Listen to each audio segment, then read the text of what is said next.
Good. Now, our learned acting Chief Justice, Justice Paul Bafuboni, has been speaking. The bar conference is ongoing, and those who are supposed to be there are there. But he's been speaking. What did he say?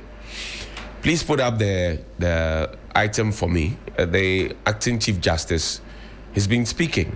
And I hope that what he is saying now will not be a conversation around, oh, as for this Chief Justice is talking too much, so let's find a way to push him out.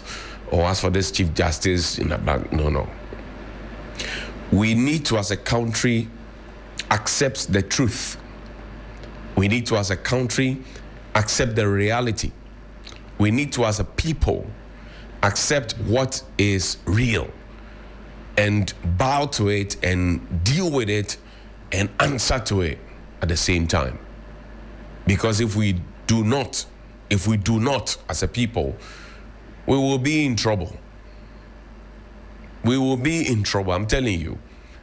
If we are not there as a people and we don't accept reality as a people, we will be in deep, deep, deep trouble. I'm telling you. And it cuts across many facets of our national life. Many facets of our national life. In chieftaincy, people hate the truth. So when you talk about it, they say, hey, you are over-talking, you are trying to influence the chiefs and the traditional leaders. In politics, they say, hey, when did you come? When did you join the fray? You talk about any and everything, education, even in religion.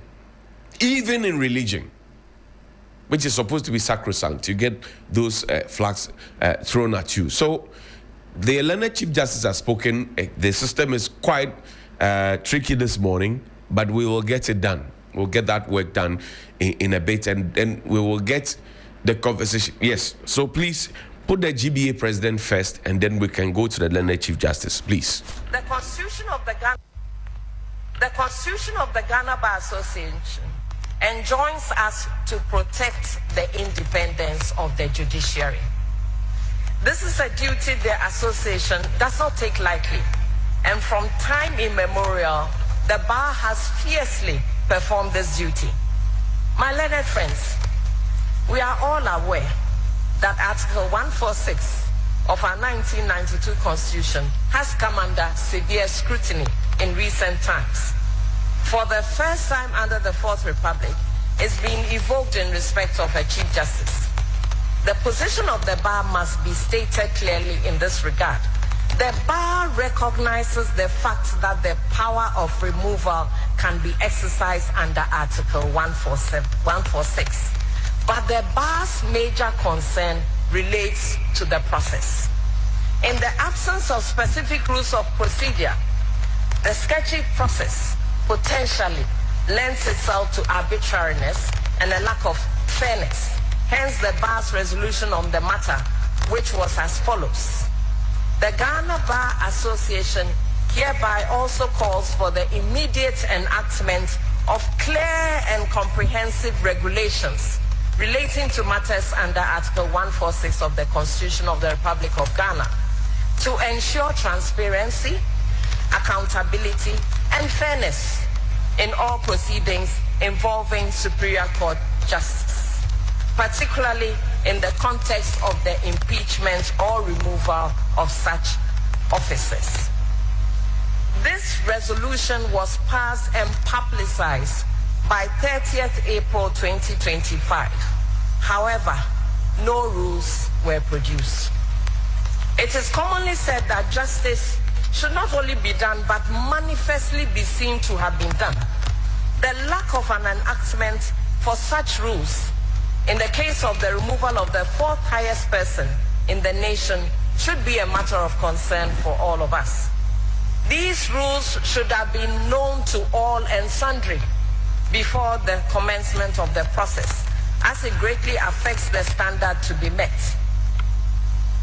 It ends up being an unfortunate precedent which lacks fairness, a situation that calls for redress, if indeed we are custodians of justice.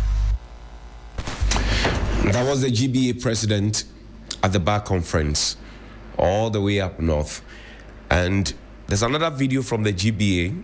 If we have the learned Chief Justice, let's look at what the learned Chief Justice said, and then we'll go to the Attorney General. The learned Chief Justice, please.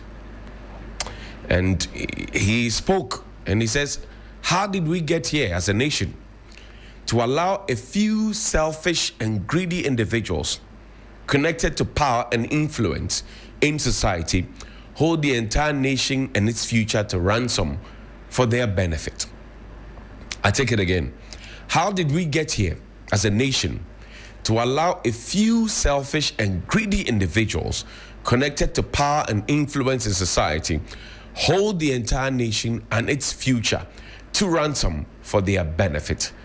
His Lordship, Justice Paul Bafuboni, Acting Chief Justice. And he spoke the truth. We are where we are as a nation because a few greedy people decided that we will enrich ourselves and our cronies and our assigns and our agents so that the national cake will not be distributed evenly. We are where we are because a few greedy and selfish people decided that we are the only ones who deserve the best. We are where we are because a few greedy people think that others can serve to make their food ready, but when it is time to eat, it is only a few who get the chance to eat the food. So the learned Chief Justice or Acting Chief Justice spoke no lie.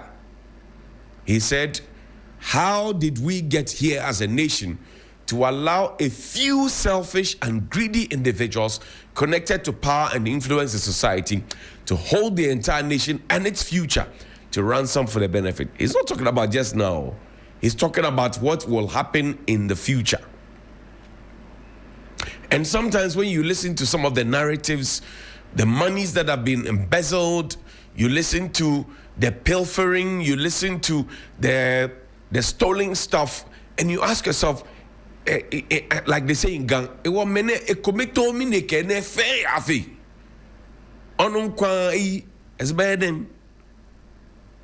one person can rob the whole nation of billions of cedis. And then when they catch them, they say, oh, we are doing plea bargain. We are doing plea bargain. The streets don't want the plea bargain. The streets want the cash. And they want the people jailed or caged. They're not looking for plea bargain. Let's listen to the learned Attorney General. Our role in politics must be guided by principle, not partisanship. When lawyers descend into the arena of raw politics without restraint, we risk undermining the very foundation of our professional credibility. We must remember that our allegiance is first and foremost to the Constitution and this Republic, not to transient political interests. Over 3 decades have passed since the adoption of our Constitution. During this period, our Republic has tested and continues to test the resilience of its democratic institutions. In doing this, the bar has played a crucial role in assisting the Supreme Court to interpret and enforce the Constitution.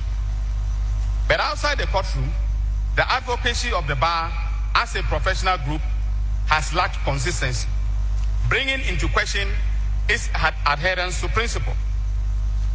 Ladies and gentlemen, when in 2015, an Article 146 petition was received by the Chief Justice in relation to the former chairperson of the Commission on Human Rights and Administrative Justice, Madam Loretta Lamte, the bar failed to speak out about process. In the run-up to the 2016 elections, the then opposition New Patriotic Party engaged the Electoral Commission in court battles over the voter identification system. This gave rise to the Abu Ramadan line of cases. Immediately upon assuming office in 2017, an Article 146 petition was filed for the removal of the chairperson of the Electoral Commission, Mrs. Charlotte Osei, and her deputies from office. The bar saw no basis to speak out about compliance with due process. But in recent times, the bar found its voice when petitions based upon the same constitutionally defined procedures were brought in respect of the removal from office of the former Chief Justice, Mrs. Gertrude Araba-Tokono. Ladies and gentlemen, the honest question we have to ask ourselves is, what changed? The three petitions aforementioned touch and concern office holders of three constitutional bodies critical to the sustenance of our democracy. The independence of the three institutions has been guaranteed by the Constitution. The three occupants were all women of significant repute and members of our noble profession. 3FM, the best in the morning. The three committees established pursuant to Article 146 complied with the constitutional procedure to the letter. And yet, the bar found its voice only in relation to the third petition. Coincidentally, the voice of the bar amplified the voice of the opposition. The lawyer in politics must be a voice of reason, moderation, and constitutionalism. The bar must speak out not to please governments or opposition parties, but to defend the rule of law, the independence of the judiciary, and the rights of the ordinary citizen. The Ghana Bar Association is not merely a professional body.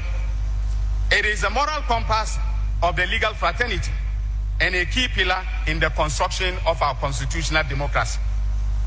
As Lord Denning once wrote, and I quote, "Justice must be rooted in confidence, and confidence is destroyed when right-minded people go away thinking that the judge was biased." The same applies to the bar. Our authority as a profession depends on public confidence that we stand above the fray of narrow partisanship. Let us therefore be the conscience of the Republic, fearless when governments overreach, impartial when opposition agitates, and always faithful to the sovereignty of the people under the Constitution. And talking of sovereignty, Sunrise on we should desist 3FM, the from best in the morning. the temptation of inviting foreign interference in our internal constitutional processes. As a professional body, there is absolutely nothing wrong with forming relationships with like-minded foreign associations. Such relationships are necessary for cross-fertilization of ideas on professional matters such as standards. That is where it should end. Interference in constitutional politics risks violating the principle that sovereignty resides in the people of Ghana, in whose name and for whose benefit the powers of government are to be exercised. My distinguished colleagues, the task before us is clear. And the learned Attorney General spoke my mind. I think that the public perception about the Ghana Bar Association is that they find their voices when a certain government is in power. And when another is in power, they lose their voices. The public perception about the Ghana Bar Association is that they lose their voices when a certain government is in power, and they find their voices, and loudly so, when another regime is in power. The Ghana Bar Association has been invited to do some self-introspection and some circumspection and some retrospection to be able to arrive at the point where people will not have that perception about them. Here ends my sermon. Please call me 055-924-2717 and 055-691-0154. Good morning. Yes, sir. Good morning. Yes, sir. you.